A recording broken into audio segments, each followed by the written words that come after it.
السلام علیکم ورحمۃ اللہ وبرکاتہ۔ میں نیلوفر ایک بار پھر آپ کے لیے لے کر آئی ہوں بہت اچھی حدیث اور بہت پیاری حکایت جو کہ ہمارے ایمان کو تازہ کر دے گی، اور ہمیں ایسی چیزیں سنتے رہنا چاہیے جس سے ہمارا ایمان تازہ ہو۔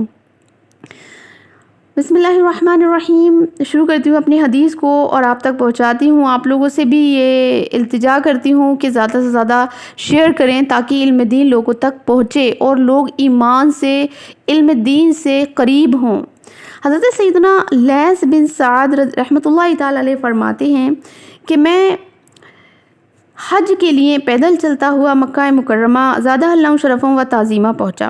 عصر کی نماز کے وقت جبل ابی قبیس پر گیا تو وہاں ایک بزرگ کو دیکھا کہ بیٹھے دعا مانگ رہے تھے اور کہہ رہے تھے یا رب یا رب یا رب، اتنی مرتبہ کہا کہ میرا دم گھٹنے لگا۔ پھر اسی طرح لگاتار یا ربہ یا ربہ یا ربہ کہا۔ پھر اسی طرح ایک سانس میں یا اللہ یا اللہ یا اللہ کہا۔ پھر اسی طرح ایک سانس میں یا رحمان یا رحمان یا رحمان۔ پھر اسی طرح یا رحیم یا رحیم یا رحیم۔ پھر اسی طرح یا ارحم الراحمین یا ارحم الراحمین یا ارحم الراحمین کہتے رہے۔ اس کے بعد کہا یا اللہ، میرا انگوروں کا دل چاہتا ہے، عطا فرما، اور میری چادریں پرانی ہو گئی ہیں۔ سیدنا لیث رحمۃ اللہ تعالی علیہ فرماتے ہیں خدا عز و جل کی قسم اسی وقت میں نے ان کے پاس ایک انگوروں کی ٹوکری رکھی دیکھی۔ سبحان اللہ، ماشاء اللہ۔ سن رہے ہیں نا آپ، اللہ پاک کی رحمت کتنی بڑی ہے۔ پکارنے والا چاہیے، وہ دینے والا کھلے خزانے موجود ہے، اس کو عطا کرنے والا ہے وہ، بس ہم کو مانگنا نہیں آتا۔ بھیک مانگنا سیکھیے، انشاءاللہ اتنی ملے گی کہ آپ اپنے دامن میں سمیٹ نہیں پائیں گے۔ آگے سنیے، حالانکہ اس وقت روئے زمین پر کہیں بھی انگور نہیں پائے جاتے اور ساتھ ہی 2 نئی چادریں بھی موجود تھیں۔ جب وہ کھانے لگے تو میں نے عرض کی میں بھی آپ کے ساتھ کھاؤں گا۔ فرمایا کیوں؟ میں نے عرض کی اس لیے کہ جب آپ دعا فرما رہے تھے تو میں آمین آمین کہہ رہا تھا۔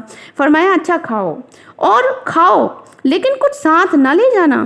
میں نے آگے بڑھ کر ان کے ساتھ انگور کھانا شروع کر دیے۔ وہ انگور ایسے لذیذ تھے کہ میں نے ان جیسے انگور کبھی نہیں کھائے تھے۔ میں نے خوب پیٹ بھر کر کھائے، مگر تعجب کی بات یہ ہے کہ ٹوکری میں سے کچھ بھی کم نہ ہوا۔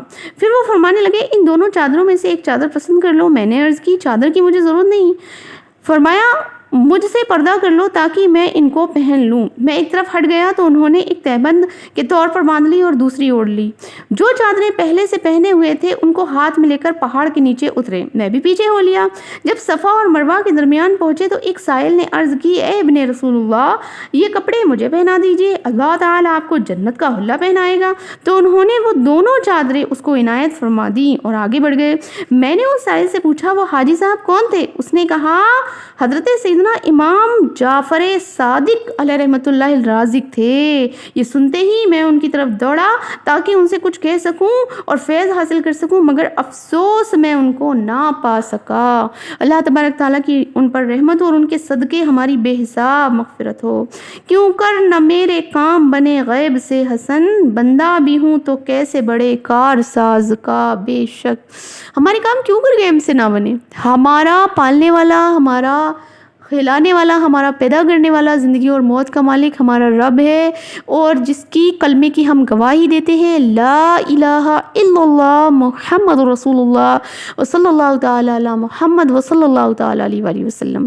اللہ تعالی ہمیں ایمان کی دولت سے سرفراز فرمائے، آپ کو، مجھے اور جتنے بھی میرے دیکھنے والے ہیں سب کو شاد و آباد رکھے اور ہمارا دامن خوشیوں سے بھر دے، آمین بجاہ النبی الامین۔ اللہ حافظ۔